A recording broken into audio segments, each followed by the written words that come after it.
All right, everyone. Welcome back to another episode of the Two Planker Podcast. I'm your host, Ethan Schaefer.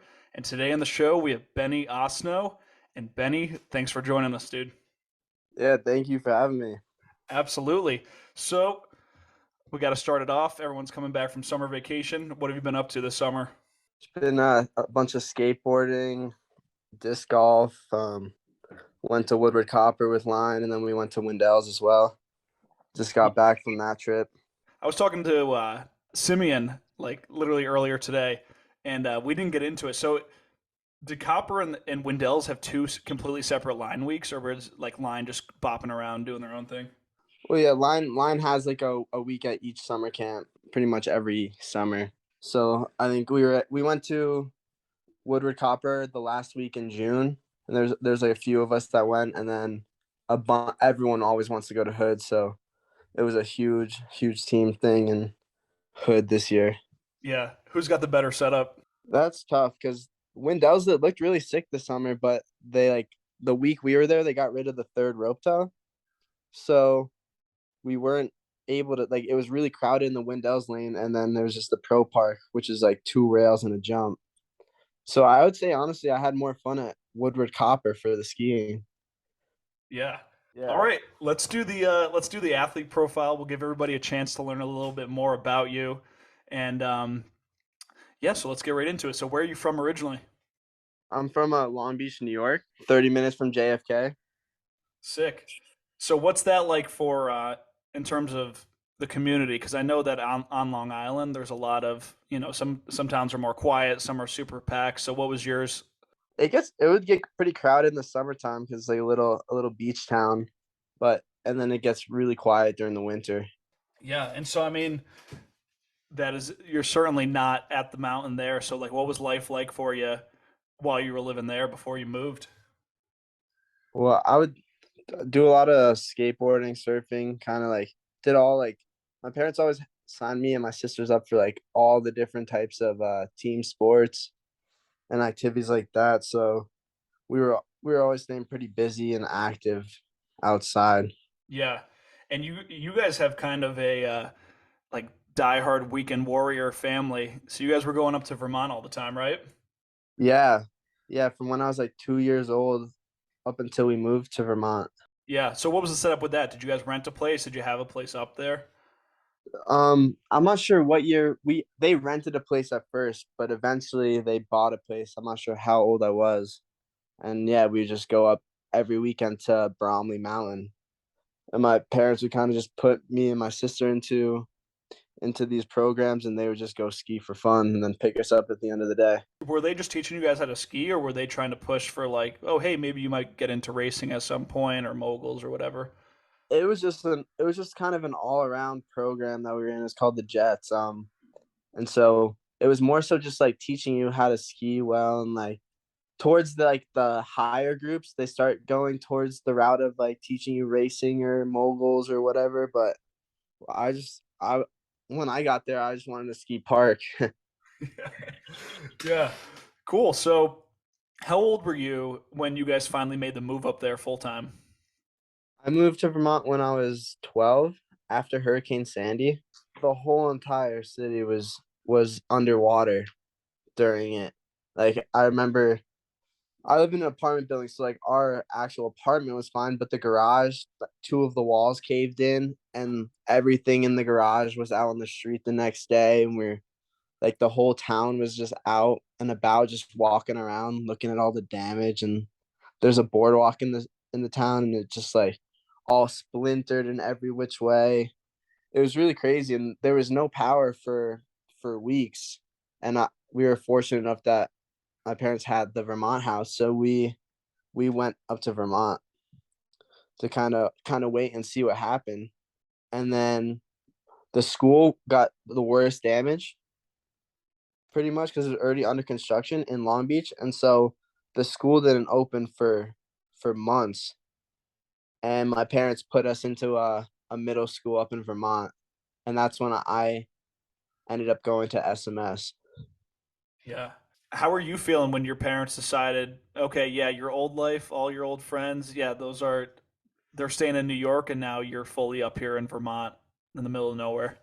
At first I didn't really think it was gonna be a permanent move. I kind of thought I was just gonna do the winter term at Stratton Mountain School, and then kind of like the springtime came, and I was like, all right, like when are we going home? And they're like, this is home now, like we're staying, but you can go back for the summers. It was definitely I wasn't happy. I wasn't that happy with it for sure, but it was like my only option, you know. Yeah, definitely. So when they put you in SMS, like, did you go into it with any intention of trying to pursue skiing in a serious way, or was it just like, oh yeah, well this is fun. It's school. I get to ski a lot.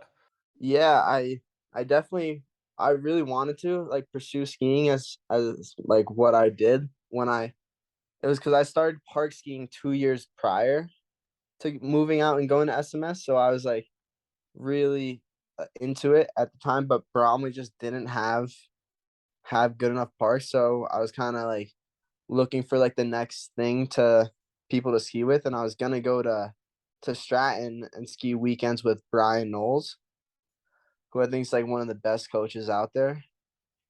Um, and then the whole thing happened, so I ended up going to SMS.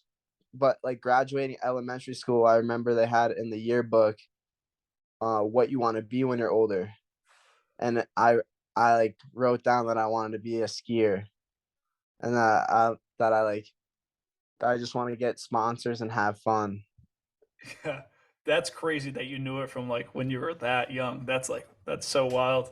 I mean, could you just give like a little southern Vermont geography? So you're riding at like what's the how far is it from like Bromley, Stratton, Mount Snow? I know they're all kind of around the same area, but you had access to all those mountains from that house.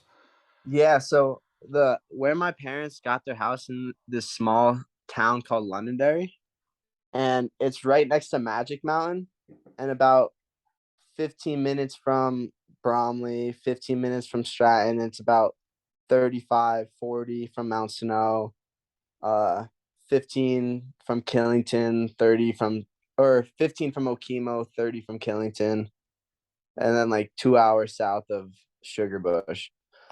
That's So it was pretty neutral to all those southern mountains. so you actually knew from when you were in elementary school that you wanted to take this serious, and by the time that you got to middle school, I guess when you're going to SMS, you're like, all right, this is like a chance to take this shit more serious. Yeah, for sure.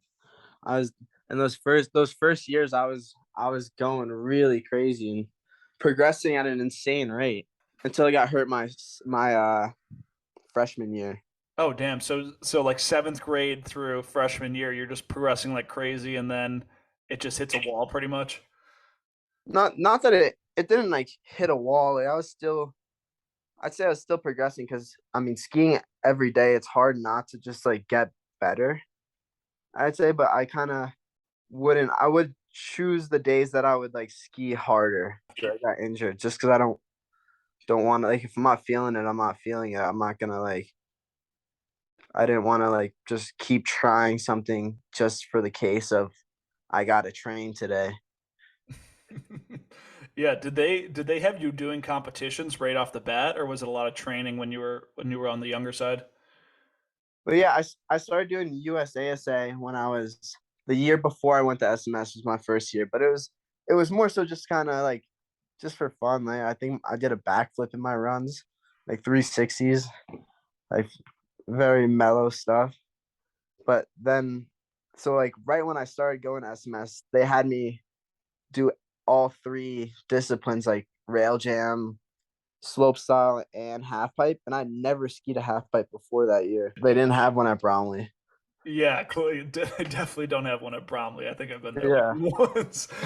Yeah. So your specialty, like for actual formal competitions, like on the mountain, would be slopestyle, right? Like, unless did they do rail jams at the mountains, or was that more of like an Yeah. off season thing? Yeah. They had them at the mountains. It was like a part of USASA. It was like rail jam. And I definitely, slope style and rail jam were my two best. And even that first year, I did pretty decent at pipe, but also I was like 12. Wasn't like doing anything crazy, just like a 540 at the top and then maybe the other way 540 at the bottom. Yeah. So So you're on the local circuit. Did you ever get to travel for it? Like in those early years? I went to nationals in Copper Mountain. Sick. So how was that your Uh, first experience at nationals? my first experience at nationals. It was cool because I met so many people from like other states that also were in free skiing. Because at the time I didn't really there wasn't like social media like it is now, and it was kind of you just like of oth- knew of other people just because you'd see their names in like the rankings for nationals, but you didn't really know anyone outside of it unless they had like season edits or whatever. So then you like go to nationals and you meet all these kids that you see they're like ranked like right with you and you're like competing with them. So it's pretty cool, like kind of like first step into like meeting people outside of like the Southern Vermont area. Yeah. So who was your crew like within Southern Vermont? At that time I was skiing just with all the homies at Stratton Mountain School. It was like there was four of us my first year, but when I was competing, I was always competing against like Garrett Whaley was always there at the contest. Ryan Funky, Joe Fusar, like Sam Ganoza was there. Like so many people. Is definitely forgetting some too. We were all kind of doing like all the contests together, and then when we started doing like USSA contests, then you do a bit more traveling, go to like Maine and like and Waterville, New Hampshire, and like kind of like go a little bit more around outside of Vermont. Word. So I mean, getting us back to the timeline. So what happened your freshman year with that injury? It was springtime, right towards like the end of the day. We were at this rail jam at Killington, and I was skiing with Sam, my friend Henry, and we were just kind of like just joking around, just like laughing. We were like boosting the jumps, and I like went big on the first jump. Me and my friend Henry were like side by side, like laughing, kind of jumping off of it. And then I did a cork three on the second jump, and I just landed like a little bit backseat and like maybe a little under rotated, and it just kind of like made I like just felt it like click and pop or whatever, and I couldn't walk on my leg.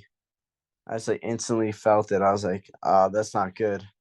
And then I had to call ski patrol and get sledded down. And Yeah. then yeah, it turned out that I tore my meniscus. So how long does that put you out for? Because I'm more familiar with like the timeline for ACL. The meniscus, it wasn't too long of a recovery. I think in total like maybe 6 months, or like and like when you can like start kind of doing stuff again. I don't really remember too long how I don't remember how long it took Mm. to fully recover. Yeah. So obviously you've drifted away from competitions entirely now. So like how long were you staying interested in competitions for before you were like, yeah, this isn't for me? It was kind of like goes in with the injury, because same thing like when it was a shitty icy day out on the East Coast, which there's a lot of. I didn't want to like throw my best comp run because I didn't want to risk it. So, and my coach would definitely like sometimes be a little bit like, you got to be training like the day before. And it's like, nah, the weather sucks. I don't want to do this. And yeah, so that was kind of when that year, I think it was my end of my freshman year. Yeah. And then that summer I had the choice to go to Whistler with the Stratton Mountain School team, or just go to Camp of Champions as like a camper. And I chose to go as a camper because I just wanted to go and have fun. Like I didn't want to have to be like worrying about progressing and training and like doing all this. I just wanted to go and like have a good time. And I went with my friend Henry Robbins, who was also on the Stratton team at the time. And yeah, we had like the best time ever in Whistler because we didn't go with the team. So you basically turned your back on the team that summer. I'm not saying that as like in a bad way, but like you did your own thing, and so you come back your sophomore year after just doing your own thing all summer. What was your viewpoint of the school once you got back? Like, was it just more of like, I got to get out of here, or? Oh yeah, I was ready to leave for sure, but my parents were like, just keep doing it, like come on, like you got it, whatever, like you're doing like you're like getting so much better at skiing, like why do you not want to do it at this school and whatnot? I was like, I know it's not fun. It's not as fun. And like my biggest thing is I just want to have fun. If it's not fun for me, then what's the point of doing it? Yeah. So you actually end up leaving Stratton Mountain School, and so where did you land? I landed at Burn Academy in Manchester, Vermont. Yeah. So what's the setup of that school like? It's it's got a really nice campus actually. It's just like kind of like a few like there's like three or four buildings kind of spread out on this mountain side, and it's like it was a semi-private school, but because the town I lived in Londonderry doesn't have a high school, I got school choice, and the town pays for my tuition to go to the school. So I would just go like drive like 30 minutes to school every morning, and it's a pretty nice school for sure. But Yeah. I wasn't. I still wanted to ski a bunch, but I just didn't like uh doing it with the ski academy. So I don't know. I wasn't too focused on the schooling. Is it like the same setup where you're skiing most of the day, or is it more of a traditional high school? No, it's much more of a traditional high school. Like Yeah. except on Fridays they would have half days, but other than that, it was a normal high school. Yeah. So you kind of just went back to being a normal kid from basically everyone's outside point of view. Yeah, kind of. That's what I wanted at the time, though. Yeah, I didn't I didn't like because another thing with the ski academy is there was only like so many kids my age that were at the school, like until like my last couple years. But like first few years, there's only 6 kids in my grade. Yeah. And So you were in seventh grade in a high school, so you're like way younger. yeah, and I went from like living in New York where I had so many friends because I played all the team sports and kind of like grew up with the whole like town of everyone that like does all these sports and whatnot. And then went from that to just like 6 kids in my grade. Most of them live at the school and like not much to do after school when I'm not skiing or like doing like school shit. Yeah. So kind of just a whack setup. Yeah, so pretty much. so how'd you stay tuned in with skiing, going from skiing every single day to kind of having to be more of a traditional student? I was kind of fine with it the first couple years. It wasn't it wasn't like anything too crazy. Actually, I just forgot, but on Tuesdays and Thursdays we had like a free skiing club, and or maybe it wasn't Tuesdays and Thursdays. I think it was just Wednesdays. On Wednesdays we'd have like a contest and where we would compete against other schools. And so we'd get out of school early on those days and be able to go to the mountain and compete. And then having like Fridays to ski a half day. So really like wasn't too bad going back to skiing on the weekends only because Yeah. I had like before going to the ski academy, that's like what I knew. So what became your home mount at that point? Mount Snow, because all through Stratton I kind of would ride at Mount Snow. Um, Yeah. for a couple for a couple years there, I would coach a little bit at Bromley, like the local team that I did. But when I would actually like want to go ski the park, I'd go to Mount Snow. So what year are we talking? Like, so this is your junior year that you're That's at the new school. that's like sophomore years when I started at the new school. It Oh, was so you like transitioned like midway through? December of like right before winter. Okay, cool. So that's like 2015-ish, 2016? 2015, I think. Yeah. So Mount Snow, that's like A60 media up there. That's Chris DeJean holding it down, Mike, all those guys. Were you plugged in with them or did you have your own crew? At that time, I wasn't. I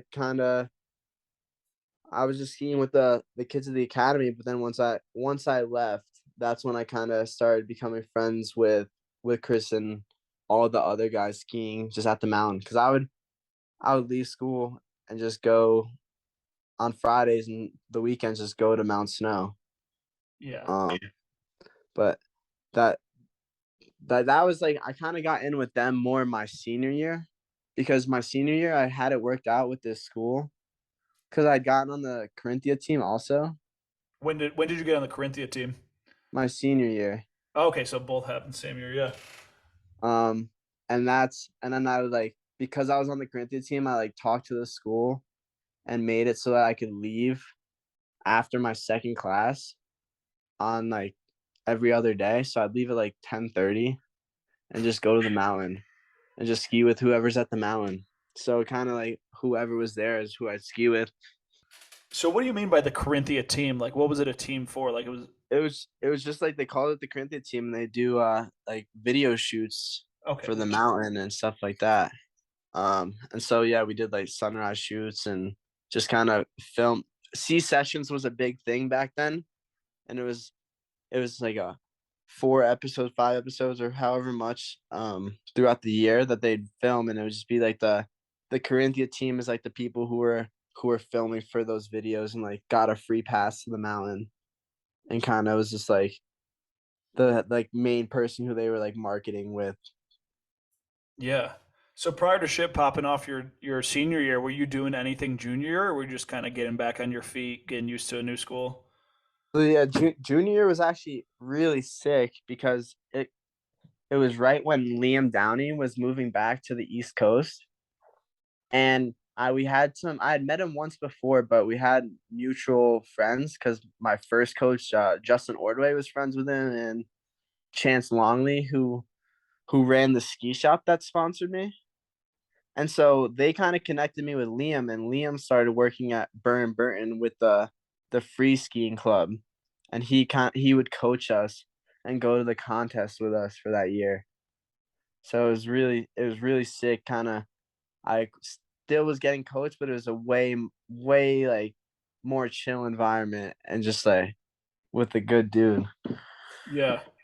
Hand up, I don't know too much about Liam. I got to do way more research on him. I'd like to get him on at some point. But isn't he like super super tall? Isn't he like 6 foot? Like isn't he just a huge guy? Oh yeah, he towers over me. Yeah, because yeah, you're on the shorter side. I kind of forgot that too. So Yeah, he's just like a huge guy on skis. yeah, for sure. But he That's makes it awesome. look good. He does make it look good. Yeah.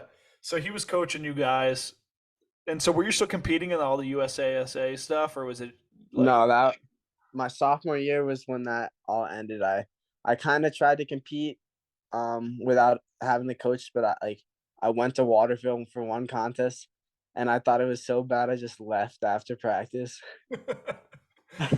and then and then I went to another one at Okemo and I did a switch backflip and a zero spin because I kind of messed up on the first rail, and that was my last contest for slopestyle or like for like a main contest. I did little like rail jams here and there afterwards.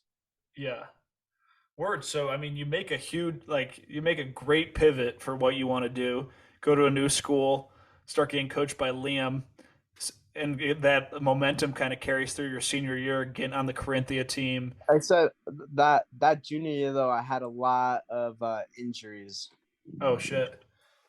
Um, I had I had like from when I tore my meniscus the first time, I kind of didn't really wait or do the physical therapy enough, and kind of just strained it again, and it was torn again partially.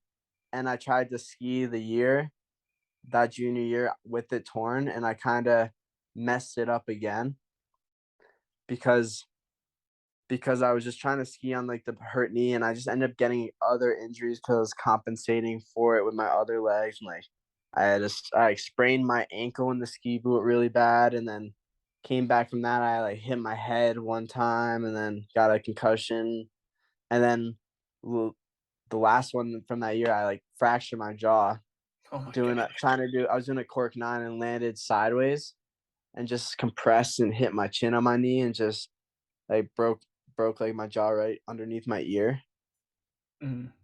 and like excruciating pain. And then after that, I got the surgery on my knee, and then I was like didn't do a whole lot of skiing that junior year, but I was like, still hungry to keep skiing my senior year, and was like hyped when I got on the C team because I was like, damn, like I can like film and do all this stuff now. Yeah. I'm surprised. Yeah, I'm surprised that momentum carried over after all those injuries. Who did you like? Did you have to reach out to someone to get on the C team, or did somebody reach out to you? Um, it was I don't really remember how that kind of came about. I had been skiing at Mount Snow since I was 12, so I was kind of like that little kid that was like growing up now, and just like knew all the right people. Like Chris Dejean was always filming the C sessions videos, and uh actually Devin Bernard, I think it was the snowboard filmer, was had like a big thing to do with it because my friend Storm Rowe was on the C team also, and I think I think he maybe like put in a word or something. Yeah, dude, I gotta do an episode about the history of Carinthia because it's just for like a solid 10 years while I was growing up, and it definitely overlapped with your story too. Like they were just on a tear. Do you remember See the movie? Like the whole movie they made? I'm not sure. It might have been like a few years before you, but they made like a full feature length movie at Carinthia. But I think honestly, it might have gone under the radar for the ski community because I think that's when it was still like super heavy on the snowboarding focus. Like a lot of the C sessions with snowboarding. It seemed like a lot of the features were built for snowboarding. So that could have been like just before you got there. Yeah, true. I think so. I mean, the park crew still is mostly snowboarders. Yeah. Um, so you said you got to do a lot of shoots at Carinthia. Who was coming through there, and like how did they even end up at Carinthia, especially for the big production companies? Also, um, for the shoots, most of like a couple of them are just for the mountain for Carinthia. Um, because that was like a thing that we do because of being like on the C team. We would do the video shoots and advertise for them that way, and then Ski the East would come pretty often, like once or twice they came for those years, and then Good Company, like Jacob Bellinger video for his like working titles, I think it was called. They came through for that also, and yeah, it was pretty much that was it while I was like filming with them. Yeah. Were you getting recognized by like any companies for sponsorship? Not really at that time. I had this one this one like European clothing company called Alex Ski Co. would send me boxes of clothing and like hoodies and stuff for a couple years. And then I had the Starting Gate ski shop and like right at the bottom of the Stratton Access Road. They were always hooking me up through like my whole like time at SMS, and then till then. Yeah. Sick. Yeah, I always love the the names of the companies that hook up like kids when they're 14 or 15 because Yeah. it's always something super like super what's the word for it? It's super wholesome. It's like nothing serious, but it's just like they want to stoke you out. Yeah, for sure. And it was sick. Like I don't even know how they got in contact with me. It was through like Facebook. They just like saw a video on Facebook and just like hit me up. That's awesome. So, uh, things are going great your senior year. Where was your head at for college? Uh, wasn't really like a thought that much. I filled out all the applications and was ready to kind of ready to go, but I had no idea what I was gonna go to school for. I just kind of was just gonna apply to places that were near mountains so I could keep skiing. And at the end, I kind of gave myself the ultimatum like if I get on the C team and like can film for the mountain and do stuff like that, then I'm gonna take the skiing route and just wait and see because I know that I can go to college whenever. So kind of wait and see if I like something comes up that I want to go to school for, or if the skiing thing works out, then who needs it? Word. So you graduate, and this is what I'm always interested in with people that they decide they want to pursue skiing. So you graduate in May, and you're like, all right, the thing I want to pursue, I can't even do it right now because it's summer. So like, what did you do that whole summer, just like waiting for the next winter? Skateboarding. I did construction, I think, that summer.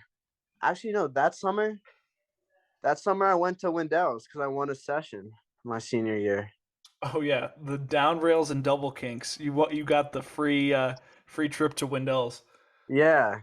So I did get to ski a little bit that summer, but for the most part, it's just working. How was it But it's going like, up there? oh, it was amazing. That was my first year going to Windells ever. Yeah, ever. And it was a blast. It was so much fun. Like all the coaches were my friends, and I had another friend, Austin, who was a camper, like in my cabin. We just mobbed and like had a really fun time. And I filmed like a pretty sick edit that year with Sam Ganoza, and Owen Dahlberg filmed it. Oh yeah, shit, I gotta go watch that. That sounds like it'll be good. Oh yeah. That summer you get to go out to Hood. That's awesome. Where were you at that winter? Were you still living at your parents' house? Yeah, still at my parents' house in Mm. Vermont. But we still had our place in New York, so they kind of were in New York a lot of that time. So me and my sister kind of just held down the fort in Vermont. Yeah, yeah. That's just like that is just like the Dijon brothers. Like Chris and Mike have that place up there. It's their parents' place, and Yeah, they just hold down the fort in Vermont. yeah, for sure. Cool. So yeah, what were you doing that winter? That winter is just that was at winter's another year, just like filming a lot at the mountain, with like Aaron Husak would come up from Connecticut. And I'd film with him and Goo, and then doing filming with Chris Dijon and the 860 guys, and then doing like C sessions videos also. So that yeah, they were keeping you busy with all the Yeah, video content. yeah. I mean, it didn't even really feel like too much of like a burden of like video content. It's more just like, oh yeah, we're just like rapping at the mountain. Let's just like film a couple things like for fun. Yeah. And Nice. I had just gotten on line skis like beginning of that year, the Beginning of that fall. winter, or like just before winter. Yeah, like that fall. How did that come about? Like, because you're involved with them pretty seriously now. Like, was it serious from the start, or was it flow product at first? Well, at the first year, like it was Kevin Merchant. Kevin Merchant had a lot to do with it because he's like always been kind of around the scene. He was my coach at Windells that summer that I won the session, and he was like, "Yo, like if you're down to ride for line and full tilt, like, I can probably get you skis and boots." And he was the East Coast rep. He might still be. Yeah. And so like I was trying to ride for Icelandic at the time, but the East Coast rep that I had gotten in contact with had quit, and so then I wasn't gonna get a ski sponsor again. And then I hit up Tweak. I was like, "Yo, Tweak, like I'd love to ride for Line Skis. Like, can you get me a pair of skis?" And I ended up like being like, "Can I just get it from like the local ski shop and you just send them a pair of skis?" And so that's what ended up happening. And that first year, I ended up just getting a pair of skis, but then once they broke, I just brought them to the ski shop to warranty them, and then and got another pair of skis that way. Like wasn't I was only getting flowed like one pair of skis a year for that first year. Yeah. And that was just before that first season out of high school. Yeah, yeah, Yeah. exactly. Word. I mean, so were there any notable shoots like your first year kind of in the real world? When did that slush game happen? The slush game happened my senior year of high school. Okay, that was pretty sick. You want to break Yeah. that Yeah, we could. It wasn't the best performance by my part, but I was feeling pretty shitty that day. Just kind of like I had mono at the time and was like feeling really sick, and but it was a slush game. I was like, you gotta go play slush. I gotta do it. And then that morning I woke up and I just felt like terrible. And I did not want to ski at all, but Gunstock paid for a slush game to happen there. So they needed to happen. So Calvin Lyons was gonna play some random kid that's like a local at the mountain. And I was gonna have to like just sit in the car, and I was like, ah, fuck it, I guess I'll play. And it was going well at first, and then I just kind of like got lazy. and then and then just there's no other way to put it. You blew a huge lead. Oh yeah, I shit the bed. It's all good though. That like slush is that's just super laid back. Yeah. Word. So first year out of school, make it through the winter. What was the move that summer? After the summer like of 2019. Yeah, like so you go out of so you get out of college, you or excuse me, you get out of high school, you have that first summer just messing around, a winter of like fully engrossed in the Carinthia scene, and then after the end of that season, where do things go from there? That's so after that season, I drove out to Spring Pass with two of my friends, one Lou LaRue and my other friend Steve, Snowboard Steve, I call him. They weren't like they're not like serious like in like the skiing world, but they're just like my good friends that I met at the mountain when I just go up there. And so we drove out to Hood for Spring Pass. That was like my first Spring Pass in Hood, and that was May. And then my friend Steve, his car broke down when we got out there. They didn't change the oil, and so we kind of just like got stuck, and we are like, I don't know, like what are we gonna do? Like, should we fly home at the end of this? Like, I don't know, we'll figure it out. And we just rented a car and just kind of kept figuring it out. And then my friend Lars was like talking about how Tahoe got 3 feet of snow, and so I just hopped in the car with him because it was snowing. It was like raining in Oregon, and so I hopped in the car with him and went to Tahoe and got a job at Woodward Tahoe because he worked there also, and then just stayed there for the summer. And they still had skiing that summer, so like 4 or 5 weeks of it was skiing. So you just pulled up and they're like, "Yeah, you could have a job." Yeah, pretty much. Like That's so sick. like my friend Lars like worked there for a couple of years before, so I had to fill out the applications online and stuff. But I was just sleeping on a friend's couch for a week before I got the application like accepted. Yeah. So that gets you a little bit further into summer. You're past spring pass. That's like the dead of summer for all the summer camps. So once your time's up at Tahoe, what's the move after that? Well, so when I was at Tahoe for line week, that's when I kind of met Will Wesson and some of the other line homies like Garrett Russell and Kevin Salernis was there, and then maybe some one or two other people were also there.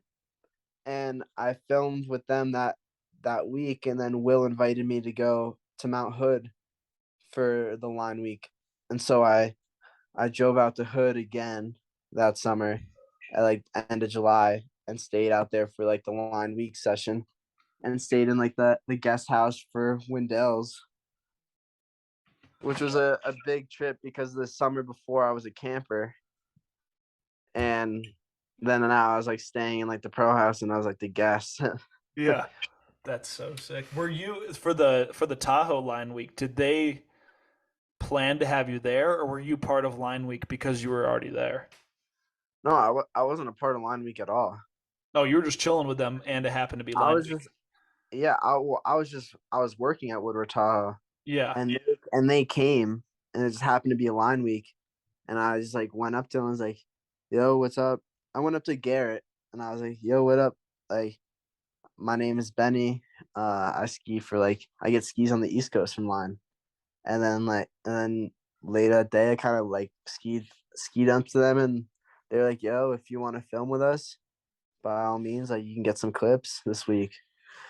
And of course, I'm like, "Fuck yeah, like that sounds awesome. I'd love to." Who was the filmer at the time? Was it Shane at that point, or did it already switch over? Shane, he wasn't out there. No, it was just Will was just filming stuff. Oh, okay, it's just Will.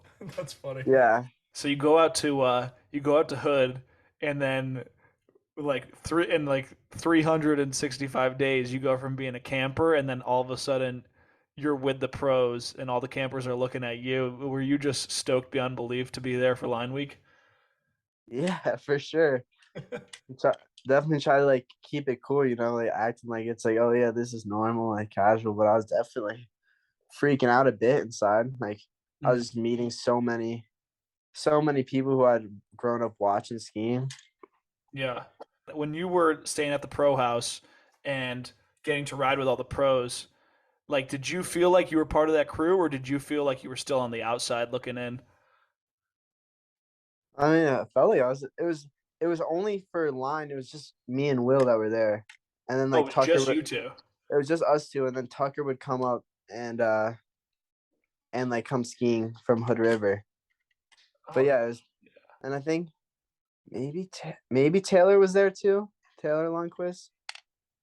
But and then we were in the pro house, like I was meeting like all these like skaters that were staying there too, and like some snowboarders also. So it's definitely like cool. And the house was up in government camp. It wasn't like at the campus. So we would go down and like play dodgeball and do certain events that we do every year with the campers. But I I mean it definitely felt it was way different than being a camper the year before. yeah.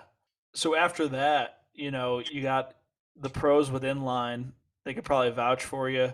Like, did your involvement with line become more serious after that, or was it still like, yeah, you get one pair of skis a year? Well, that's kind of funny. Like I was still getting skis from Tweak at that time. Um, but I had started like getting kind of talking to Connor because without I didn't even realize it was Connor at the time. I just like messaged the Instagram. I was like, yo, like my skis broke. Like, can I get another pair or something like that? And then I got an email back, and it was Connor Clayton, who I grew up competing against in rail jams on the East Coast. Yeah, and he was So like, gnarly. He went to and my he home was really, mountain, so I saw him like yeah, my whole childhood. Yeah. yeah, he was really good. And I like knew him, so I was like, oh no way, I'm talking to Connor. So like at that point, I kind of started talking more to Connor than Tweak, and because I was after that Hood year, after those line sessions, I moved to Salt Lake, Mm. and so I wasn't on the East Coast team anymore. But I just like kind of just like didn't tell Tweak that I moved out of the East Coast, so he still get me a pair of skis because the year before, uh, my friend like Sam Ganoza, who used to ride for mine, when he moved to Salt Lake, Tweak wasn't able to get him skis anymore, so I just kind of like didn't tell him. So like, yeah, yeah, I'll take the skis. Just send them to I was Salt like, Lake. yeah, I was like, yeah, like my parents would come pick him up for me. That's fire. So how did you end up moving to Salt Lake? Like, did you go back to Hood? I'm sorry. Did you go back to home at all after Hood, or did you go straight to Salt Lake? Well, after Hood, I went back to Tahoe and finished up the summer there. Um, there's like a few more weeks. Just there wasn't any snow camp, but I was just teaching the multi sport camp. Is pretty much babysitting a bunch of kids that didn't know what they wanted to do yet in sports, so just do a little bit each day. And then on on Instagram, Cal Carson had on his story like looking for a roommate. I kind of had like a couple photos of the house, and I was like, "How much is rent?" And he told me and it was really cheap, and I was like, "I'm done. Like I'm down. I'm moving." And just from Tahoe drove to Salt Lake and just stayed. Like, you didn't need any of your other stuff. You literally just went straight to Salt Lake. And you're like, yeah, this is my new home. Yeah, I mean, I went to Salt Lake, and then like after a few weeks, I flew back to the East Coast and collected some of my stuff. Word. But yeah, there's no way I was gonna just drive back to grab it. Yeah. Cool. So you're in Salt Lake. So it was you, Cal, anybody else in the house? It was Riley Hopperstead who does reevaluate pants, and then Quinn Avery, Mhm. another one of our friends. What was I can only imagine, but like, what was the what was the condition of the house like? I do not imagine it was super well taken care of house. Just hearing that crew. Oh, it was like the cleanest house you could ever step foot in. Was it? Was Nah, it for real or not? no, not at all. Yeah, exactly. It's I don't know. It's just like it like used to be like a party house. Like it's a pretty old house. Like it wasn't like the cleanest for sure. Um, doesn't has a swamp cooler, no AC, so it would get really hot in the summer. But yeah, I don't know. It's just like what you would think of like a bunch of like skiers who are just like doing their thing. I feel like just gets dirty. Yeah. What'd you think of the? Well, first of all, had you been to Salt Lake before that or no? Driving out the hood that year. That's it. Yeah. Damn. What'd you think of the Salt Lake scene when you finally arrived? I mean, I thought it was sick. There's just so many people are just out here that ski and snowboard and skate, and there's so many skate parks compared to Vermont, and so much to do. Did you immediately get plugged in with the child labor guys, or did that wait till winter? Yeah, I mean, yeah, pretty much because I grew up competing against half of the guys. They're all from the East Coast, and then met a few of the other homies when during that spring pass, and it was never like it was never like I had to ask or they were like asked me to be a part of it. It was just kind of like, yo, like you want to hit street this year? Like it was almost like me moving in was like me joining child labor. Hmm. It Damn. felt like. Yeah. And I know that you joined kind of like later in the formation of the crew, I guess. Like, I mean, they had already made their first movie before then, but like, has it been kind of the same set of guys, or do people come and go as they choose to be involved with skiing? Yeah, pretty much since the like the first movie had more so just a bunch of homies, and like I feel like not like everyone, or I guess the first movie that I filmed for Don't Fret was like 10 people who I've kind of been filming with the whole time. Like it's been the same people since I've been in it, like plus maybe plus a couple. Hmm. Yeah. The first year that you arrived there, that was for the filming of Don't Fret, which was the second movie, right? Because that was the first movie that you were in. Yeah. Yeah. So what was the schedule like that year? Because I already know that's the 2019 to 2020 season, so that it got cut short. But what were you guys able to do prior to COVID hitting? So that year we it was kind of just trying to get to film some stuff around Salt Lake and just do what we could in Utah. Um it was more so like just for fun. Like we just wanted to make a street movie and it'd be sick. We didn't have any funding until the last our last trip that we went on in Duluth. It was kind of random though how we got the money for it. Like we were going on the trip regardless and kind of just figured it out. But yeah, we spent like multiple days up at the dam at Brighton. We like hike up to this dam pretty early in the year, and then we got like four or five, maybe six clips on it. Like a lot of the movie you can see is like up at that dam. Uh, and then I went back east and filmed and did like the Telefriend tour with Andy Perry and went Mhm. to all the East Coast mountains and skied with all the kids and gave out prize whatever.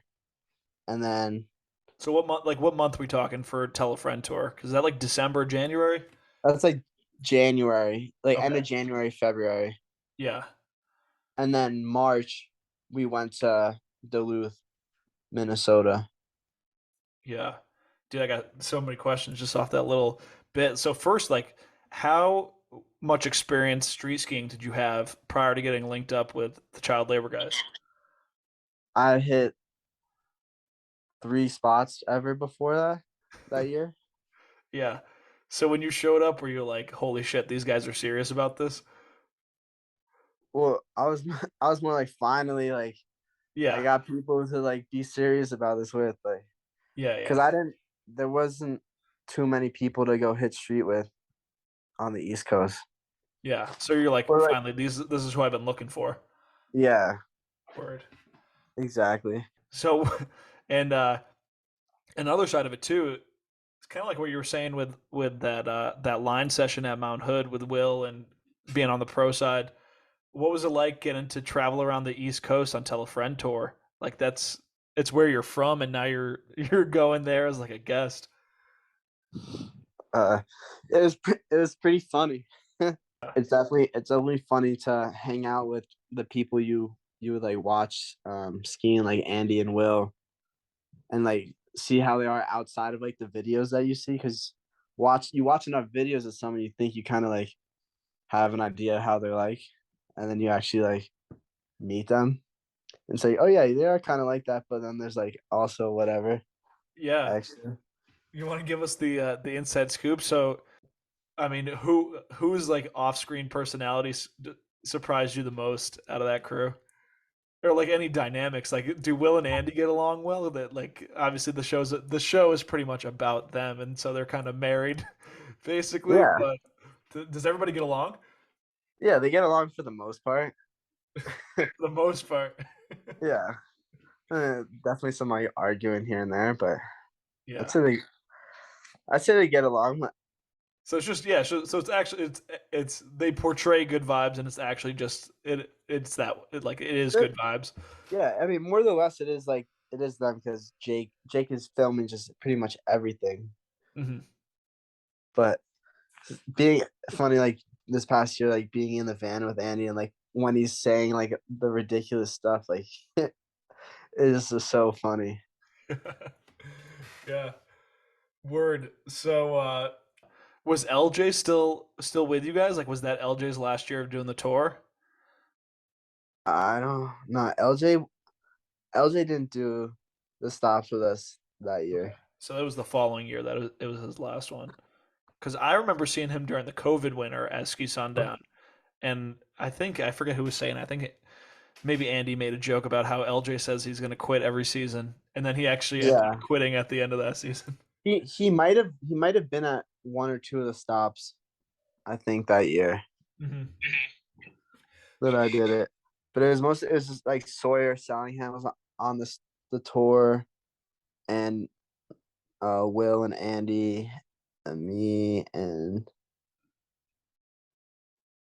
Kevin. Yeah. Yeah. Does anything I mean that's such a fun experience. Like does anything stand out from that tour that was just like wilding out, or was it all pretty standard stuff? Like just go to the ski, like go to this place, drive to the next one, go to this place, drive to the next one. Yeah, it's pretty much just like that Yeah, for a nothing out of the month. box. So after that tour, you're back with child labor. You guys are in Duluth. What's this funding that you were talking about? So that spring Talty Dan had hit us up and he's like, what would it cost to make a child labor park edit, spring park edit? And we were like, oh, should we ask him for money? What should we do? And we ended up being like, we don't need any money, but if you can help pay for our Airbnb in Duluth, that would be amazing.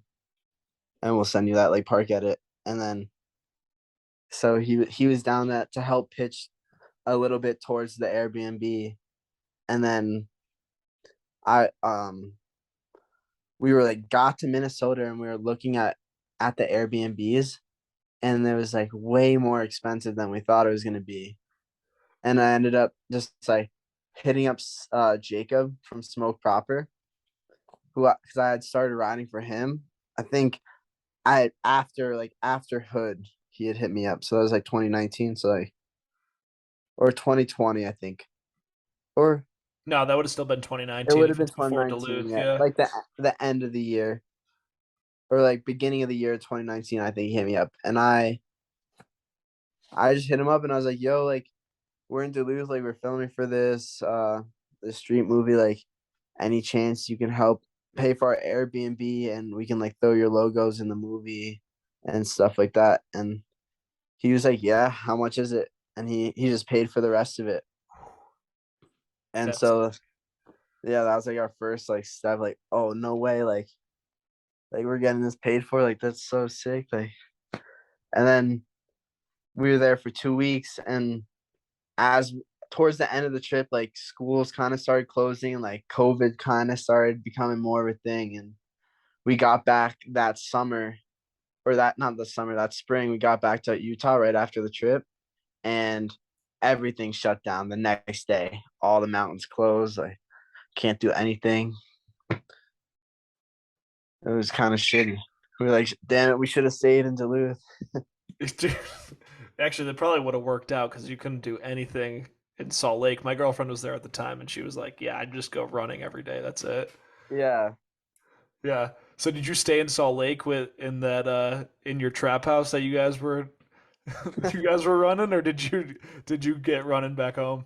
No, I booked it to Vermont. Cool. So I mean, the season got cut like in half. How did you feel like when you finally got to see Don't Fret? Were you guys happy with the final product? Yeah, for sure.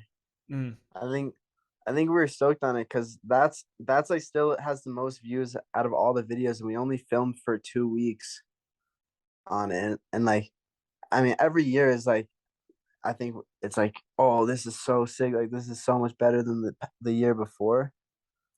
But it's just kind of like a memory thing. Like, you just like watch the videos of like, and you just remember shit from like the whole trip with all your friends and like all the good times.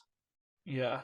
I think I'm just hyped on it. Like, that was my first like part, like being a part of like a movie, like multiple clips and something. So I was super stoked on it. I was like, this is legit. Like, we're doing it. What was the what was the so, I mean, this is jumping way ahead, but we could do it if you want to, unless something happened that summer. But what was the premiere like for Don't Fret? I think Cal was telling me you guys might have done a small one. Was that for Don't Fret? No, for Don't Fret, we weren't able to have a premiere because of COVID, and Yeah. so we just premiered it online. Oh, okay, okay, yeah. So he was. I thought you guys did a But house party, but that must have been for the first one. that was for the first movie. Yeah. Okay. So don't. So okay. So we won't even bother skipping ahead. So that summer, you just spend it all up in Vermont. Yeah, yeah. I was working for the skate shop teaching skateboarding Hmm. and just kind of skating every day. Yeah. I mean, do you want to do you want to mention anything about your skating? Because it keeps on coming up as like one of your favorite hobbies, and I'm like on this research sheet that I have, um, like there's like comp results from you skating from when you were younger. Like, have you always been just super huge into skating? There's comp results. Yeah, I think my shout out my production assistant Hunter Ziner. It was like a news article 2014. You won a skate comp in like New York or something. Oh, a mini ramp competition. Yeah. Yeah, yeah. I mean, I started, yeah, I started skateboarding when I was like 4 with my friend Sam Devins. Um, he got me into it, and that was just kind of what I do in the summers, like ski and surf, or not ski, skate and surf. Yeah. And so yeah, like skateboarding and surfing is definitely like a huge influence on how I ski. And I just love it. It's so fun. There's so many like possibilities that you can do on a skateboard. I kind of like would on and off skate and then like give it up. But now I'm at a point where like it's just so fun to do, and it like helps out my skiing so much also. Yeah. Are you big into like excuse me, are you big into like skate media? Like, are you watching skate edits, skate movies? Like, are you keeping up on it? A little bit. I'll watch what comes out on Thrasher and like and whatnot, but I don't know. I don't really keep up on it too much. Yeah, because I know some guys draw like a ton of inspiration from ski edits, especially with street skiing. But I mean, if it's not your thing to like watch those movies and try to draw from it, then it's not your thing. Well, I definitely watch more skateboarding. I'd say skateboarding and snowboarding than I do skiing. Mhm. Who are you stoked on for the snowboarding cruise? Because I don't know about I really don't know about any cruise, and it wasn't until like the Mill Bastards episode I did that they put me on to like some of the crews out in Salt Lake. But like, who are you watching on the snowboarding side? Mm. The dust box is super sick. The sandwich homies kill it. Um, fuck, I'm spacing on some of the names, but there's a lot of these Minnesota crews. The Impaler videos are always really sick. I like I watched a bunch of them, especially when I was living with Cal because he's just like always looking for spots and like we like watch the snowboard movies to kind of get new spots, inspirations and whatnot. Yeah. When you're talking about Cal looking for spots, like is he looking for like he sees a video and he's like, we need that specific spot, or like he's like, oh, the way that spot is set up is good. We should find something similar. Well, no, we'll actually go to the same spots that the snowboarders hit. Do you just look Um, like do you hit them up and ask where it's at, or do you literally just like actually just try to go find it? some of them you can find because there's like some sort of like landmark in the background that you could just like find it on Google Maps. Because a lot of the time they're filming in Minnesota, and you can kind of tell when it's in Minnesota. So we'll go and try and find it, and then also like have like friends that are able to just like hit up whoever the snowboarder is and get a spot like the location for the spots. Yeah. What's the vibe like with between you guys and other crews like out in the city? Like do you ever run into other people that are filming? Yeah, yeah, for sure. I think it's pretty chill. It's not like we're battling like like Yeah. you guys like what are you doing here like it's pretty mellow. Just be like, oh yeah, what up? Like how you guys doing? Like you guys getting clips? And I mean this whole last year we stayed in like the same house as the Zoot Space homies or Jet Skis homies, whatever Yeah. you want to call them. Yeah, I mean so we can get into that. So fall comes, movie premieres online because COVID fucked everything up, and that next winter. You're going into winter 2020 to 2021. You guys are filming for Take Three. Um, how'd that one go? It was awesome. I think take three was like definitely better because we went to Minnesota for 3 weeks in January, and like we managed to get a little bit of money from some companies like Smoke Proper helped us again, and we sent a random email to Outdoor Technologies, and they sent us a little bit of budget, and then like Emmett was helping us out too. Um, so we were able to like pay for pretty much most of our expenses traveling for the 3 weeks in Minnesota, and then like hit spots around Salt Lake again as well. Dude, so you guys are just Um, basically you guys are the Salt Lake, Minnesota crew, pretty much. Like, do you guys ever venture outside of like those two spots for urban? Are you ever taking a risk going somewhere different, or is it just so guaranteed in Minnesota that it's like why go anywhere else? what was it?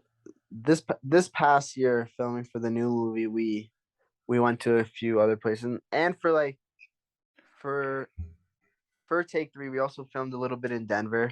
Mm, Um, but yeah, Minnesota's just the easiest, and uh, Blake Rolfing lives in Minnesota, so we were able to kind of like stay at his parents' house for a little bit during that take 3 year. So mm. it's kind of like a win-win where they have the snow, they have all the spots, and we have a place to kind of like lessen how much we have to spend. Yeah. What what's the vibe like when Blake pulls up with a dozen of his closest friends to his parents' house? His parents were gone for a little bit, so they weren't there. Okay, word, yeah. But it's pretty chill. Like everyone's like is Respectful and all that. is Yeah. respectful, yeah. Yeah. Word. So you guys are filming in Minnesota, take three. What was going on the line side of things that year? I was just like mostly just to focus on filming filming the street part. I didn't really do much other than that. I was like talking with Will about doing a couple traveling circus videos, but for whatever reason the like things that they wanted to the places they wanted to go didn't have the snow, or there were other complications that kind of made it so it didn't happen. And then I think I went to Super Unknown. Yeah, yeah, I was gonna bring that up, but I mean, yeah, so we could bring that up. 2020 you made it to semifinalists, but it's almost better you didn't make it to finals for 2020 because in 2021 they were able to do stuff in person. So, what time of year is that? That's May, around then. Uh, yeah, late spring. Yeah. So, what was it like going through every round and then you're like, boom, finals, let's get it. Uh, I don't know. I honestly just made it because they said that they were gonna pick an online winner because of COVID, Mhm. and like I had a hurt knee at the time, so it was like when I submitted the video, like my knee was pretty hurt, and I just kind of they said that they were gonna have pick an online winner, and they're gonna give them like $500 or something. So I just made the video quick and submitted it the second year, and the first year is I submitted because the finals was gonna be at Mount Snow. Oh, that'd be Um, sick. That would have been so sick. yeah, and so since like I submitted it and then I like, made it to the finals, and then they're like, oh well, like all the finalists from last year were like European and they can't come, so we're just gonna have the contest like in person, like you got to come and then like that's how you'll win it or whatever. So I was like, fuck, I guess I got to go ski. And like started like doing a lot of like kind of rehab and working out my knee before that so I could go. Word. So you have a good experience there. Were any of your were any of the child labor guys out there with you? No, it was just I just kind of went out there. I don't think any of the other homies made a video There were or some East Coast submitted. guys though, no? Yeah, I mean Chris Beckhold was there, and I had met Mason Kennedy before, and I met Seamus that winter. Seamus Flanagan, like everyone out there, I had pretty much met or known of before. So it was just like a really fun time, just like with a bunch of people who like are friends with, but like don't really know too well, and kind of just get to know them better and have a good time skiing and partying. Yeah. Word. Um, cool. So that's everything that's like on the internet because everything after that's been this past season. So what have you been up to lately? And by lately, I mean like all of last winter. Like who have you been filming with? What have you been working on? Where have you been? Yeah, so this past winter we went to Minnesota again for pretty much all January and stayed in this crazy house, which you'll see kind of destruction of in the movie. And after that, Cal, Egan, Emmett, and we went to Ohio, Cleveland, Ohio, and spent a week there, and then we went to Pittsburgh, but we kind of missed the storm in Pittsburgh. Got just like a couple days of skiing and like a couple spots, and then I went to the East Coast after that and hung out, visited the family. Then I went up to Sugarbush, and Talty Dan had his rail jam again this year, so I showed up for that, and that was fun. Just seeing like so many people on the East Coast, so many of the homies were there. It was like such a crazy event compared to when I won it in 2018. There was like four times the people. So sick. Um, and from there, after that, I drove to Syracuse, New York, and met up with Will Wesson and P Ring and Reagan. Because we're filming like a 2 year part for a street part also, like kind of like a line video. Um, like mostly line athletes in the video or riders. So met up with them in Syracuse, then went to Rochester, New York, and then from Rochester went to Wisconsin, and then back to Minnesota, and then from there I left. So that was like all of January and February. Dude, that is literally all over the place. That's so sick. Yeah, I was so over skiing at the end and Yeah, hating everybody. yeah. That's so funny, bro. Damn. So where's your head at in terms of your skiing? Like this all like we tied it back in. Like this all stems from you making a decision to pursue it in a more serious manner, and here you are, like filming a third urban segment, and then working on a 2 year project. You're traveling all over the country. Like, are you super stoked with where you're at, or do you want like even more? Like, is this just the start of it? Oh, it's for sure just a start. I'm really stoked at where I'm at, and like I'm super grateful for everything that's going. But I'm just getting started. Yeah, I'm only 22. that's so sick. Yeah, how do you feel like you keep on bringing up Will? What's your dynamic like with Will? Like, has he kind of taken you under his wing? Because you first met him at Tahoe, and it seems like it got kicked off from there.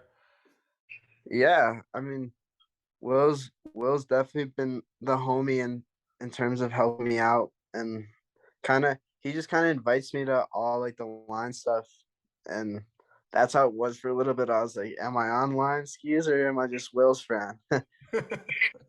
Yeah, But word. Has he brought you yeah, out to? I mean, maybe you could break it down because I haven't talked to anyone about it yet. Has he brought you out to Ralph's yet? to what? Ralph's Center for Field Studies, that like place where him and all his buds just build crazy shit. Yeah, yeah, I love going out there. It's so much fun. I didn't really go this past year because I was just like exhausted at skiing. Once it was over, I just wanted to go back and ski. But after SuperUnknown last year, I went up there for a few days and like a few different times, and we went and just like built whatever and skied and had a great time. Yeah, It's such like a crazy thing going out there because there's no service, and it is really hot, but there's also nothing to do in this little cabin. And so you go out there, you like wake up and start building something, and then you get tired, like go inside for maybe 5 minutes. You're like, oh fuck, I'm bored. Like, I guess I'll go outside and build something else or like hit something else. And you just like fully just like only skiing is like that's like all you got to do, and like yeah. and building. So what even is that place? Like it seems like it came out of nowhere with like no explanation, and all of a sudden there's like these 4K videos being filmed there. Like what is that place and what's going on? So actually, it comes. Dak and Cal used to work for this academy called Wasatch Academy, and they own the hill. Uh, Hmm. I don't remember how they own it, but how they like acquired it. But they own like the land and like the cabin, or maybe they don't own the land, but they own the cabin And then like where lease it's the at. land or something. Yeah. Yeah, yeah. And they were working for him, and then there was like a child labor video at one point where like the homie Chris let all of them go out. This is before I lived out here, but they all went and filmed the edit there and like built their own park, and he was like towing them with a cat or something. Um and then we were like I would tell Will about it, like, yo, there's this cabin up there and like we can just go and like build whatever we want. And we were like planning on going up there and building some stuff again. And then I think during 2020 he got in contact with Chris, and they filmed a traveling circus video up there like during COVID. And then that's kind of how that whole relationship happened. Like Chris is just like down for us to go and build whatever and do whatever up there. That is such a sick setup. And it's Yeah. like it shows that like this is a bigger conversation, and we don't have to open this can of worms, but the fact that you can't be on your phone and that everyone up there is forced to either be bored or do something cool on skis, I think that's like super conducive to like getting shit done. Like you just got Oh, that's how things hands that's down. like how so much stuff got done before phones. Like people were just so bored that they're like, let's do something. Yeah. Or or I feel like they weren't as bored because they're just like go and do something. Now it's like you're so used to doing something all the time. Like you get off your phone for like 5 minutes and you're like you are so bored. You're like go right back on it. Like you can't just sit there and quiet. Yeah. Yeah. It's definitely yeah, I mean, we're already running long, so we don't need to get into that. But there's like I put my phone onto I enabled like the grayscale mode so that there's like no colors. So if I'm trying to get work done, I turn that on, and it actually helps out so much. Like you get bored of being on your phone when it's black and white because you're like, dude, this looks like shit. Like I don't even want to be on this thing anymore. Interesting. And then you really don't know what to do because you're bored off your phone and you're bored on your phone. So you're like, shit.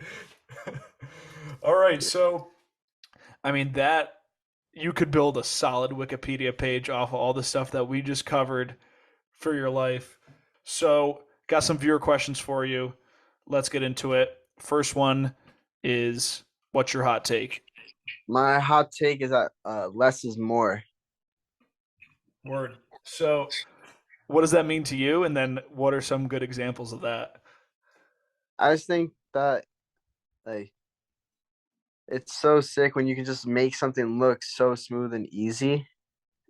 Even like and it's like easy on the eyes, like appealing. Like it's I don't know, it just like looks clean rather than just trying to do the most you can on a spot and just spinning to win and maybe not looking as good and just tossing it out there. Yeah. Um, and like I don't know, my favorite tricks are like a two to switch. Like I think it's like so sick when someone does it and it's like they're so locked in the two, they can do whatever out of the rail, but they just like decide like I'm just gonna bring it to switch. Bro, the person I think like is the epitome of that is Meeks. Dude will post like the other day he posted like a 50-50 off like some it was like I don't even know how to describe it. It was like something that was pretty high off the ground and just 50-50 Yeah, it, but it went so hard and it's like dude like it was literally a straightforward zero spin, but I'd rather watch that all day versus like somebody hitting a perfectly manicured jump doing a triple like any day. yeah. I also think that people need to get together with their friends and film like a 5 minute long park edit rather than just going out there and like getting a sketchy clip and just posting it straight to Instagram. Like don't post a clip if you don't land it good. Mhm. Just there's no loose but lit. Yeah. Just loose. I like that. What's your view of Instagram? You post some clips every now and then, but like, do you try to hold on to most of your stuff? Yeah, I hate Instagram. Yeah, I hate it and I'm addicted to looking at it. And I know it's like you have to have it in this day and age kind of. yeah. Um and so I don't know. I definitely try like to do as much as I can not filming for Instagram, just like maybe reposting something from another edit to it or like Mm, random clips here and there. But for the most part, I just try and like film the more long length films and stuff. So I'm super hyped to be doing traveling circus now also because then it's like another thing that's just like another video. I can travel and I can ski the parks and do all this cool stuff, but I don't have to worry about like getting the views and the followers on Instagram. hmm I can just go and do the actual like video, you know? Yeah. Well, then the good part about traveling circus too is that it becomes part of a catalog of videos. Like, Yeah.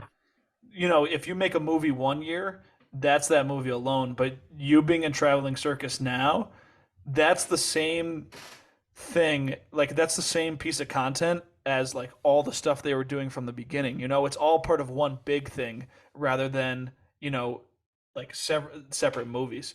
So you're part Yeah, of like the traveling circus story now, which I think is just like that is such a cool opportunity, like to be part of that when it goes down in history, because that's just like it's.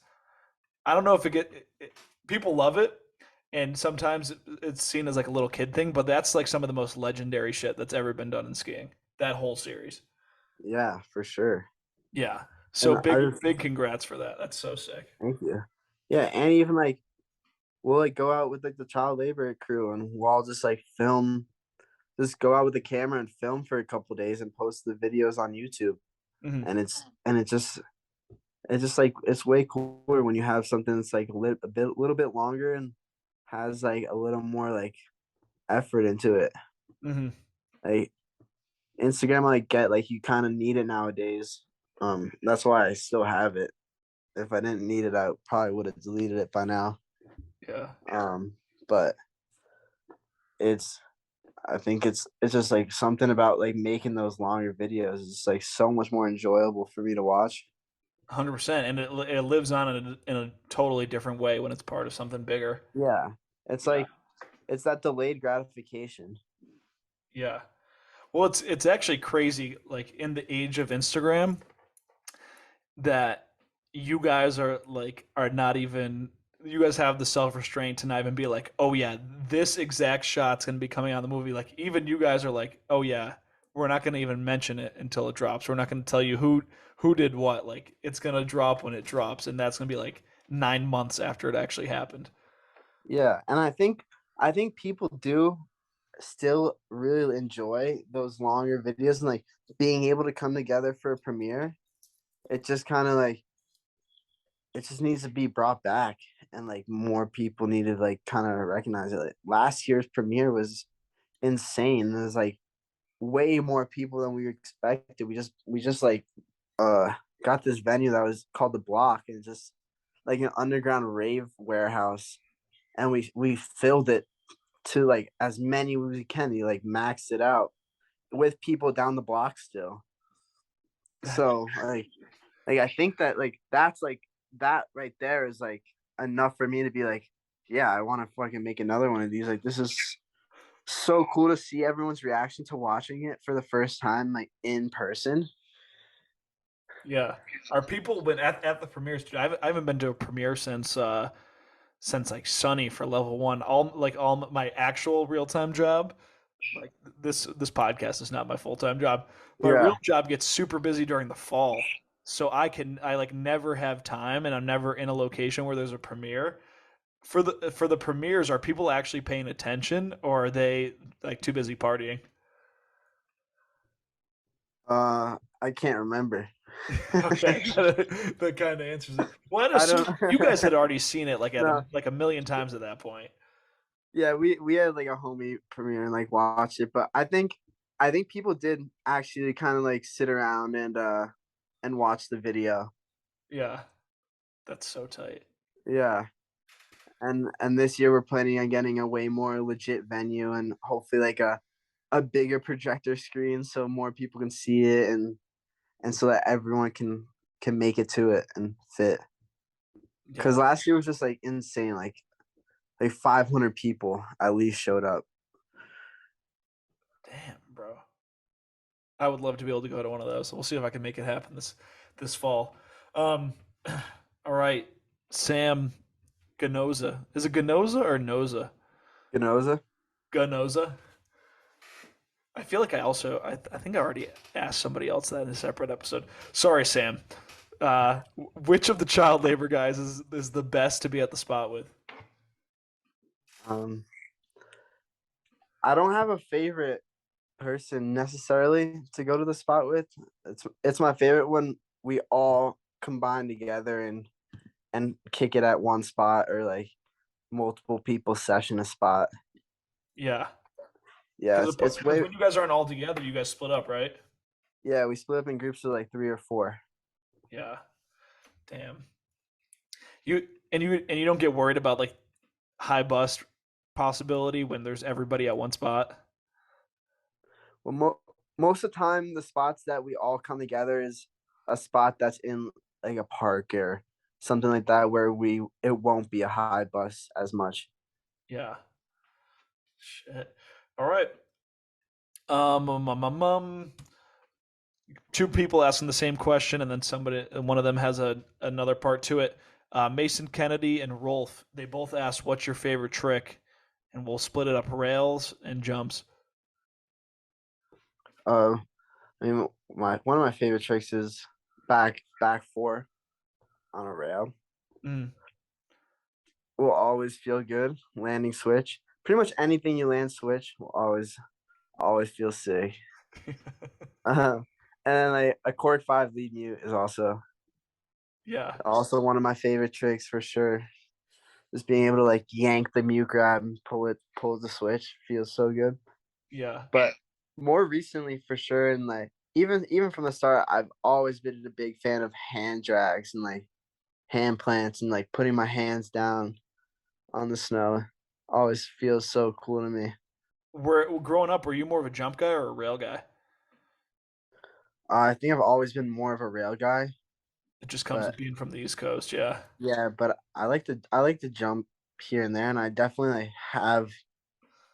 have a lot more stuff I want to do on jumps. I just don't ever get the chance to hit like the good jumps that I want to for long enough. yeah. All right. Mason Kennedy follows it up with, "What pants do you wear?" The pants I wear are the reevaluates. Those are a pair that Riley makes. Shout out to Riley. He's the man. The pants are sick. And then Lars Lund, he just made me a pair of denim ski pants with a little bit of waterproofing. They look really sick, and I'm excited to rock them this year. And his company is Deathlook. He's just starting out. I would have worn them in Hood, but they were just a little bit long, so he's just gonna like cut them down a little and make them perfect for this winter. Yeah. Are you still living with Riley and Cal, or did you guys all go your own ways? No, Cal still lives in that house. I live with Sam now. Sam Ganoza. Bro, that's your roommate? Yeah. That's mad funny. I had no idea. Uh, Yeah. that's awesome. Shout out to him, dude. He actually submits questions kind of frequently. I fuck with that. I like the people that are always coming back to drop a question in there. Yeah, because he's a G. Yeah. Um, dude, that is so funny. We were just talking about your roommate. That's awesome. Uh, so Jackson asked, "What's your favorite ski movie, video, or part?" Favors is like the 86 or Mutiny. Mhm. Any of the step movies, really. Yeah. Do you have a favorite segment in one of those? Because I definitely have a favorite segment from one of those movies. I can't say I have a favorite segment, no. Just kind of the all around video. Dude, the Charlie Owens segment with the Kendrick cartoons and cereal. That one, it's like the super dark one. I think it's in the 86. It's the one that starts out with like the fire alarm going off and like Yeah, yeah. Charlie's wearing the ski mat or the hockey mask. That shit, when I first saw that, like my freshman year of high school, I was like, dude, these guys are on some other shit. What, like, it's like a horror movie almost. Yeah, it's so sick. Yeah, that segment always stuck with me. And then I forget what movie it was, but Clayton's like two on, and then he just stalls it out and lands switch with Uh-huh. those K2 like red, white, and blue skis. That Yeah. clip is crazy. Also, HG Skis Eat the Guts is a classic above that movie too. Yeah, that one's awesome.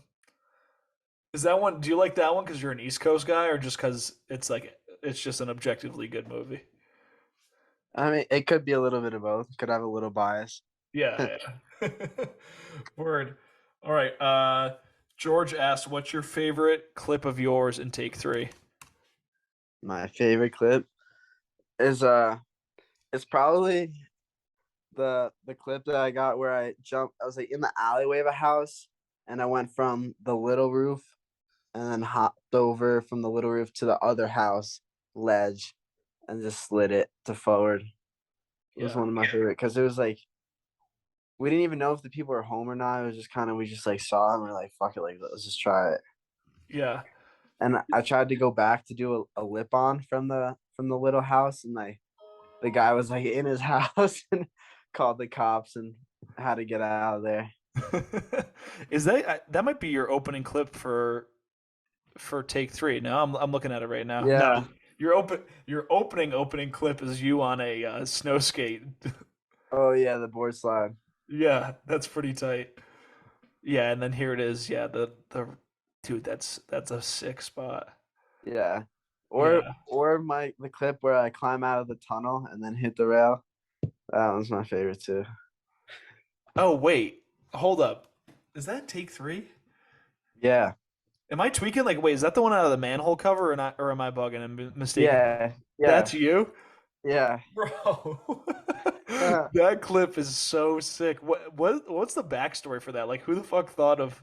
All right, you're gonna climb down into the sewer and then climb out.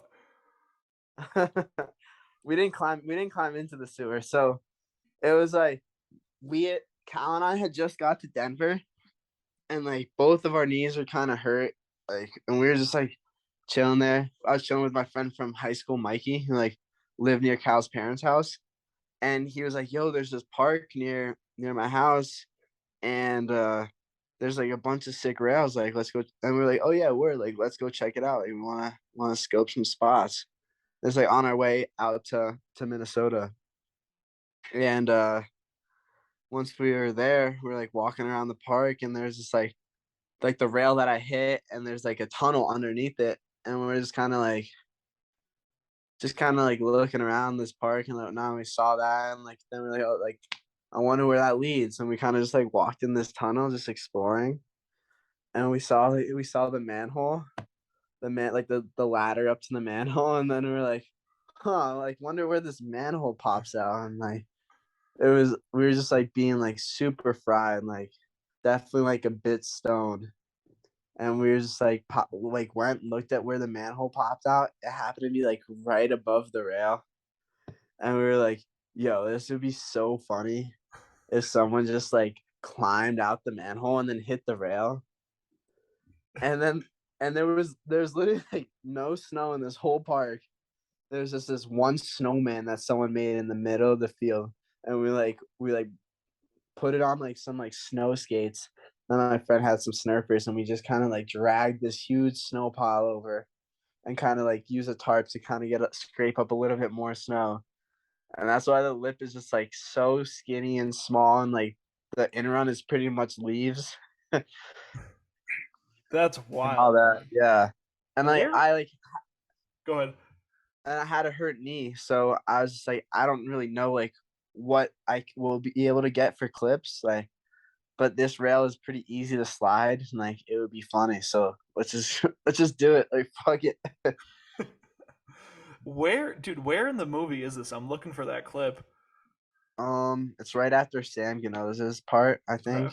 Okay, word. I gotta see this, dude. Because I didn't even know that was you. Yeah, yeah, Oh I just yeah. showed her. Oh, this shit. I literally completely forgot about this clip. That is so funny that this is you. Dude, look at your face. You're fucking fried, bro. Yeah, Oh, that's awesome. Word. that dispo bud. That is so funny, and it really is such like a small hit. Like it's just like a you just hit it, go to forward, and then 180 over the little gap. But Yeah, it's stupid. yeah, no, that's such an awesome shot.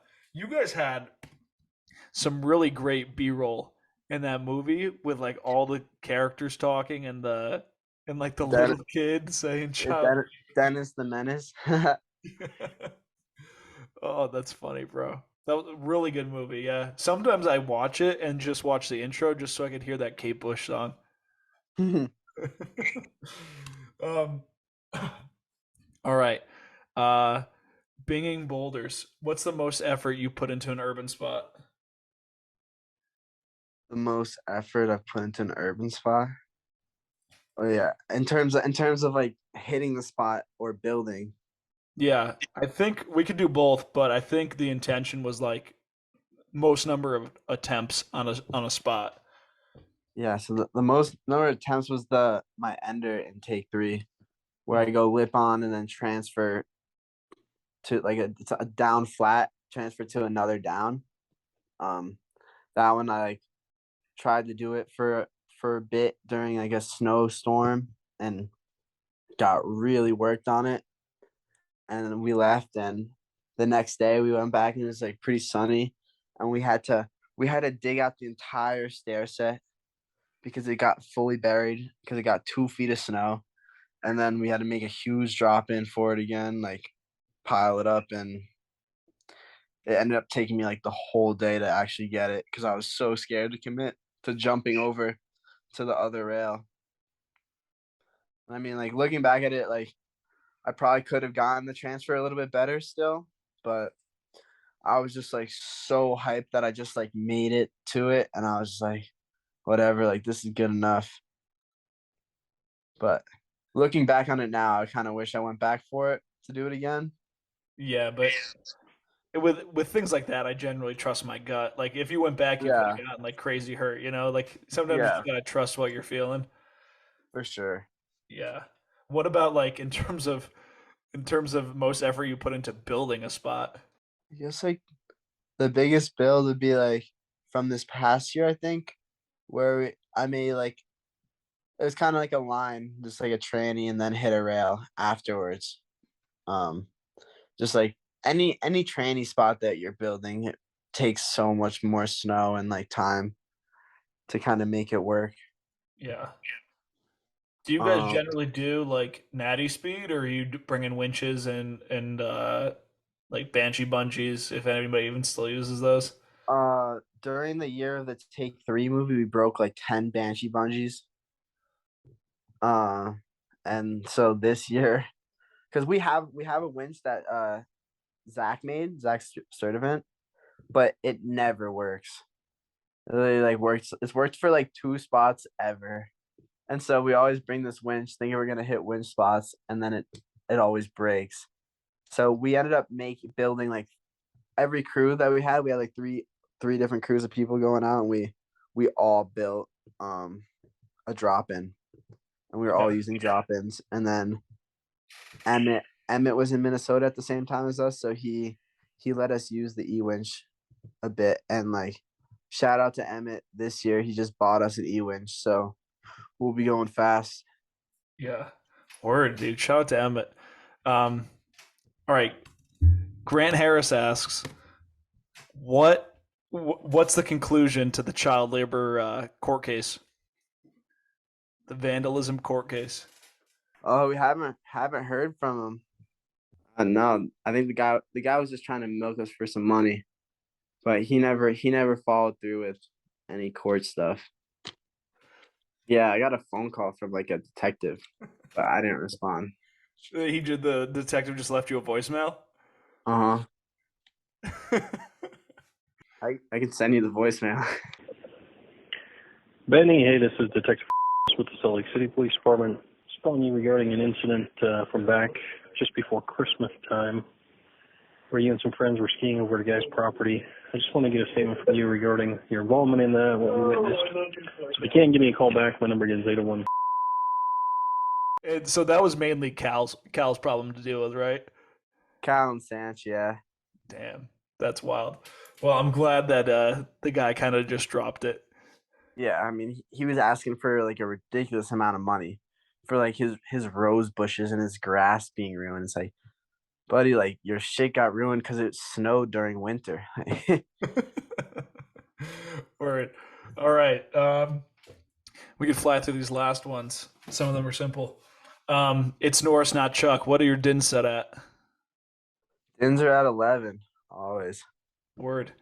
All right. Emmett Davis. Crypto tips. He needs some help. Buy low, sell high. Yeah. Any specific thing to hold? Ethereum, all Ethereum all the way. Word. All right. And Benny's a financial advisor, so if something goes wrong, you can come after him. Yeah, no, don't take my financial advice. Word. All right. Aaron says shout out underflip onto pill. Yeah, that was a funny one. I don't even really know why I did it or how I ended up trying it, but it's a huge shipping container thing at the bottom of Mount Snow, and it had like kind of like a wally up to it, and we were just like having a good time skiing. I was like, maybe I'll just backflip onto this, and I tried it a couple times, and I'd kind of come off to the side a little bit, and then I just went way faster the last time, and just like it just kind of like boosted me off it. And I went so high in the air and did the underflip, landed on it. Just like as soon as I landed, I was just like looking at Aaron and Goo, just kind of laughing. Like, yeah, I did it. That's awesome. How does the Carinthia Park stack up now that you've like traveled around and seen all sorts of different shit? How does the Carinthia Park stack up to the rest of them? I mean, back then it it held its own for sure. It's kind of since Vail bought it, it's kind of going a little bit downhill.